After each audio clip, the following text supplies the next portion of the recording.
All right, here's a quick thing. You can see how wide this deer trail is. This path has not been walked or driven on in years, but you can tell still the land here is cut up and compacted and everything. So I'll make this addition quick. This used to be a little driving trail to go from one house to another, and I won't give away too much of the roof, but you can see one wheel was there, one wheel was there. That formed enough of a path and a efficient enough space that deer now follow it through the woods here. So just keep an eye on that. You may be following an old like logging trail or something, and those will not always lead to food. So make sure if you're following a trail and you're really desperate for food, make sure it's not a road, because I mean, it may lead you to town, but that may not be what you're looking for. If you're following something like this, just keep an eye out for other details. In this case, you can see a parallel trail. Again, it's kind of hard. It's really easy for me to see in real life, but it doesn't show up that well on camera.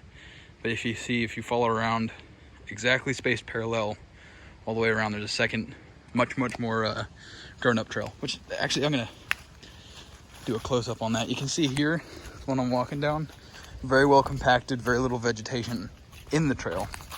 There's a little bit there, but for the most part on the trail, there's nothing. Next to it, however, again, you can see consistently parallel to it is a second road, you could say, or a second cut, and totally different story. That one is actually much more vegetated. You can see here where it gets thicker as I go along. First of all, there's a decent little track there. I wish he didn't step on the leaves so much so I could show you that more. Man, it's hard to see on camera. Hoof print. That's a big old deer. Another one there. Anyway, getting distracted. You can see here, even in the vegetation, you can continue seeing that left side. That's how you know if there's green growth and it's still parted or still trampled or still, compacted and worn down, but the right side isn't. This used to be a road. So that's a good way to find animal trails, and that parallel path going up the side. Again, it shows up terribly on camera, but I can see it plain as day in real life. If you see that parallel trail, that's how you know, at the very least, it was an old road or driveway of some kind, and may not have been the path to food. Although with these woods so full of walnuts as they are, there's a big one. You know, those little baby ones earlier, I think that's the squirrels knocking young fruit out of the tree. Anyway, just something to keep an eye on while you're looking at trails. I just wanted to show you, keep an eye while you're out there. I'm just gonna do a little bit of a kind of a woods series here while I've got spaces and work over the next few weeks. And you can see there's a split there coming down between my legs there. Keep going. I don't know if you can see it. Continue up along my finger and out. That's a deer trail. And a lot of things will walk along a deer trail, and a lot of these trails will be ancestral. I'll follow that for a while. You can tell by how packed the soil is how new these trails are. But out in a place like this where it's just, deep woods and stuff, I guess, obviously it's not that deep, but still, deep-ish woods. Keep an eye for these kinds of things. You can tell there that's more of like a natural depression and stuff, but anywhere where water will pool, you'll find a lot of animal trails. So yeah, you're just gonna keep that out. Keep an eye out for that.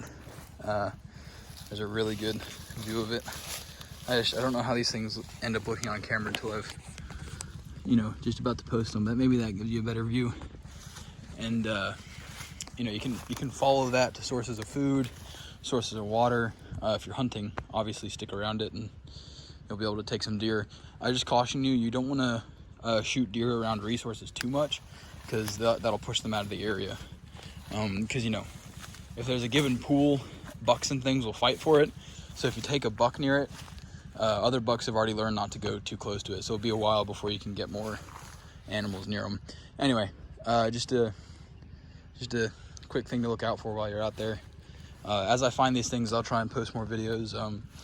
Eventually I'm going to work on a series here of identifying some useful trees and things. I think Dugan's gone over a lot of stuff like that, but I'm going to try, since, a lot of this area is actually old growth woods, I can show you a lot of different stages of things, and you know, different fruits and nuts and stuff. But, you know, a lot of the fruit's either just now flowering or it hasn't even flowered yet. For example, hickories out here, at least where I am in the state, haven't even got their flowers yet. Some of them have budded, but you're not even close to flowers. So, or sorry, you're not even close to nuts. So it's gonna be a while before I get everything done. But anyway, this time I'll make an actually quick video, finish it off here, just to keep an eye out for trails. And here's a good example. Old and new walnuts. Funny little ones these are. I'll have to find what variety this is, but best way to tell is through the smell. Anyway, yeah, this is pretty much what you're going to be looking for, and y'all have a good one. Bye.